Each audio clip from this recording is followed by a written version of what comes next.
Selamat pagi Bapak, Ibu, Saudara semua. Pagi ini kita akan merenungkan bagian daripada firman Tuhan yang terambil dari Keluaran 17 ayat 8 sampai 16. Bagian firman Tuhan ini menceritakan tentang pengalaman perang pertama bangsa Israel ketika dia berperang dengan bangsa lain, yaitu bangsa Amalek di daerah Refidim di padang gurun. Seperti kita ketahui, untuk memenangkan sebuah peperangan pada waktu itu diperlukan sumber daya manusia. Kedua, diperlukan persenjataan yang lengkap. Yang ketiga, pemilihan strategi yang tepat. Dan yang keempat, seorang panglima perang yang handal. Tapi bangsa Israel tidak mempunyai semua itu. Bila dibanding dengan bangsa Amalek yang begitu siap, begitu siaga dan terbiasa berperang di daerah padang gurun dengan persenjataannya yang sangat lengkap. Tapi kita tahu hasil akhir daripada peperangan itu.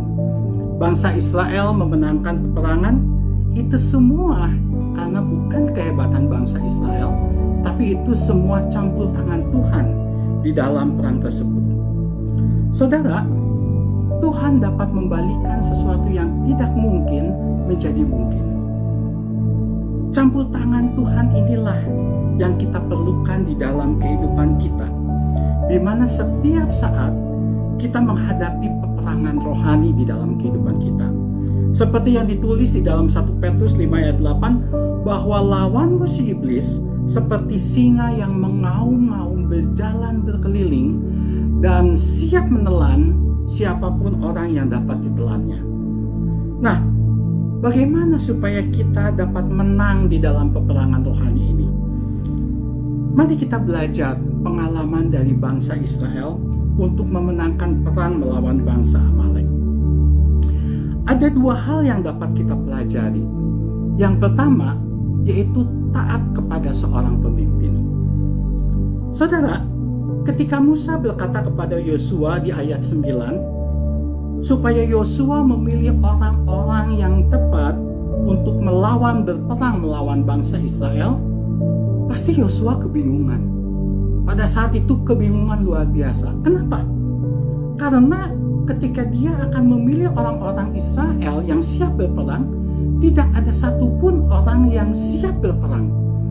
Kenapa? Karena ketika bangsa Israel keluar dari Mesir, keahlian mereka hanya satu, yaitu membuat batu bata yang diperintahkan oleh bangsa Mesir pada waktu itu berpuluh-puluh tahun, sehingga tidak ada orang Israel yang siap untuk berperang.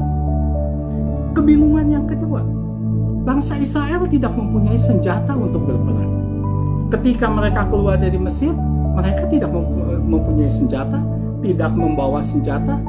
Mungkin senjata yang bisa dipakai untuk berperang itu pada waktu itu mungkin hanya pisau dapur, hanya kayu-kayu, hanya alat pemukul, apa saja yang bisa dipakai untuk berperang. Jadi tidak ada satupun senjata yang dipunyai oleh bangsa Israel. Kalau kita lihat tarik 500 tahun ke depan dari peristiwa ini, 500 ke depan, bangsa Israel pun pernah mengalami perang melawan bangsa lain, dipimpin oleh Saul dan Yonatan. Dan pada waktu itu yang pegang senjata hanya Saul dan Yonatan, yang lainnya tidak memegang senjata. Apalagi pada peristiwa saat itu, di mana 500 tahun ke belakang, dia sama sekali mereka tidak mempunyai senjata. Sehingga ini membuat kebingungan bagi Yosua. Kebingungan yang lain, ketika Yosua menghadapi kenyataan seperti itu, dia tidak mempunyai strategi perang. Untuk berperang dia tidak mempunyai keadaan dan juga tidak mempunyai strategi untuk berperang karena berpuluh-puluh tahun dia hanya sebagai budak. Dan kebingungan yang lain yaitu dirinya sendiri, karena Yosua bukan seorang panglima perang. Bagaimana dia harus memulai, bagaimana dia harus menggerakkan bangsa Israel di dalam peperangan sama sekali tidak ada di dalam pikirannya. Ditambah dengan medan perang yang sangat tidak dikuasai, yaitu di padang gurun. Saudara, kebingungan Yosua itu makin bertambah ketika Musa mengatakan, "Yosua, aku akan ada di atas bukit," sambil memegang tongkat Allah. Jadi Yosua tahu bahwa Musa tidak ikut berperang. Jadi hanya dirinya sendiri yang akan berperang melawan bangsa Israel. Termasuk juga dengan orang-orang Israel yang tidak siap untuk berperang, yang tidak mempunyai senjata. Wah, saudara, pasti Yosua kebingungan menghadapi hal ini. Tapi ada satu hal yang patut kita contoh dari Yosua, yaitu Yosua taat kepada pemimpin. Di dalam kebingungannya, Yosua tidak mengeluh, Yosua tidak menolak, Yosua tidak ngomel-ngomel, tapi dia melakukan seperti apa yang dikatakan oleh Musa. Saudara, ini adalah salah satu contoh yang perlu kita teladani di dalam kehidupan kita. Ketaatan kepada pemimpin inilah yang harus kita lakukan masing-masing di dalam kehidupan kita. Baik di dalam keluarga, baik di dalam gereja, baik di dalam pekerjaan, ataupun di dalam organisasi lainnya.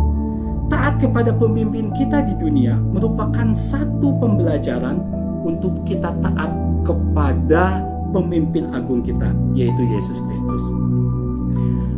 Hal yang kedua yang kita bisa pelajari yaitu kehidupan yang disertai oleh Tuhan. Salah satu cara Tuhan menyertai kita dengan menghadirkan orang-orang yang ada di sekitar kita untuk menyertai hidup kita. Kalau kita lihat Musa memegang tongkatnya Allah, dia dibantu oleh Harun dan Hur. Mereka adalah orang-orang terdekat daripada Musa. Mereka adalah orang-orang yang dipakai oleh Tuhan untuk menyertai Musa. Oleh sebab itu, kita perlu memelihara, mendoakan orang-orang yang ada di sekitar kita. Apa itu keluarga kita, teman sepelayanan di gereja, teman-teman komsel, atau bahkan teman-teman di tempat kerja. Seperti ditulis di dalam kitab Galatia 6 ayat 2, dikatakan, "Bertolong-tolonganlah menanggung bebanmu, demikian kamu memenuhi hukum Kristus." Saudara, inilah rahasia sukses bangsa Israel untuk menghadirkan campur tangan Allah di dalam peperangan tersebut. Bagaimana dengan kita? Apakah kita mau taat kepada pemimpin kita? Apakah kita mau juga saling memperhatikan dengan kasih orang-orang di sekitar kita? Kasih dan ketaatan inilah yang mengundang campur tangan Tuhan di dalam hidup kita. Dan kalau Tuhan berpihak pada kita, siapapun tidak ada yang dapat melawan kita. Amin.